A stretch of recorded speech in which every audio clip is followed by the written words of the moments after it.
Open Touch Setup application on the desktop to set up the haptic devices for running the retinal injection application. When setting up the haptic devices, the device on the right side of the form platform is always Haptic 1, and the device on the left side of the platform is Haptic 2. Once the Touch Setup window is open, click on the drop-down next to device name and select Haptic 1. Under Device Model, select Touch X. Under Interface, there are a couple of options. One is for the haptic devices that has LAN port for their connection, and there are haptic devices that also have USB port for their connection. For this particular tutorial, we're going to use LAN port haptic devices as the process is fairly complex as compared to USB port. However, instructions would be provided in the video here for USB port haptic devices as well. Select LAN port under Interface for Haptic 1. A serial number is displayed under Device Paired field, which is the serial number for the Haptic 1. Under Device List, select the same serial number .local and click on Pairing button on the Touch Setup window. Press the button at the back of the haptic device that is on the right side of the platform, which will connect the right side haptic device to the Haptic 1 device here. Click on OK. Click on Apply a couple of times. Once the settings are applied to Haptic 1, follow the same process for Haptic 2. Select Haptic 2 under Device Name drop down. The Touch X remains as is for Device Model. LAN port remains as is under Interface. And this time the serial number is changed with respect to the Haptic 2 device, which is on the left side of the platform.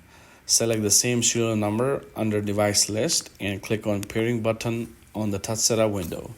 Similar to what we did for the right side haptic device, we will press the button at the back of the device on the left side of the platform, and that will successfully pair the left side haptic device to Haptic 2. Click on Apply and then click on OK.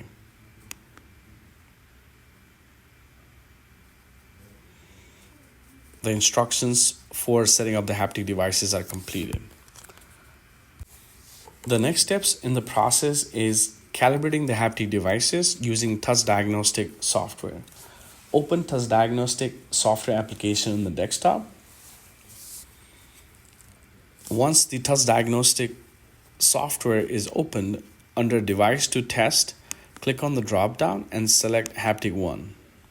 Once the Haptic 1 is selected, the color is changed from red to green and it says servo loop started, which means that the Haptic 1 is connected to the laptop. Click on the calibrate window on the top of the taskbar and click on read encoder. Hold the haptic stylus arm on the platform, on the right side of the platform, and move it around. If the haptic stylus arm moves around, as you can see in the Touch Diagnostic software, this means that the Haptic 1 is the right side haptic device on the platform. Go to Calibrate. Make sure that you move all your stylus arm in different directions until the X, Y, and Z directions are calibrated and founded by the Touch Diagnostic software.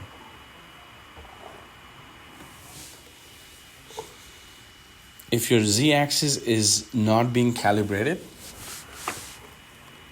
you can still proceed in the process. But if during running the application, if there's any issues, then you might have to come back to this stage and re-perform the process for that particular haptic device for which it is not working as it should in the retinal injection application. Go back to Start window under Devices Test, select Haptic 2 this time, and go similar to what we did with Haptic 1, go to Read Encoder, select the haptic stylus arm, move it around, make sure that it moves in the digital space, as you're moving the haptic stylus arm in the physical space.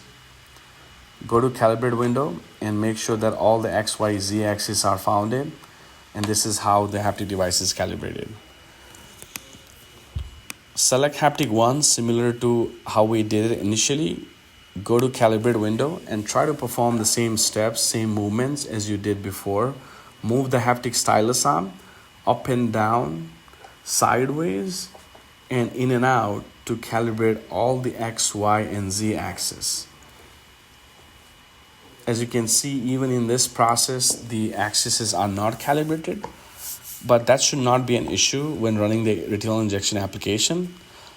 Sometimes it can be an issue, and in that case, we would have to perform these steps again.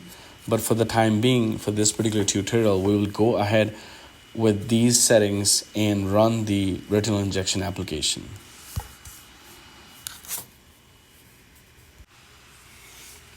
Once the haptic devices are set up, the next step is setting up the VR headset.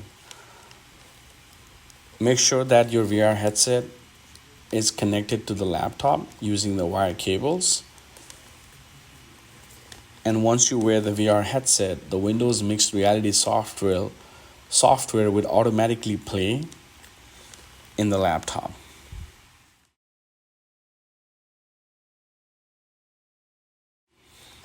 As you can see right now, we're in the lounge and I'm able to navigate my views in different direction in the lounge.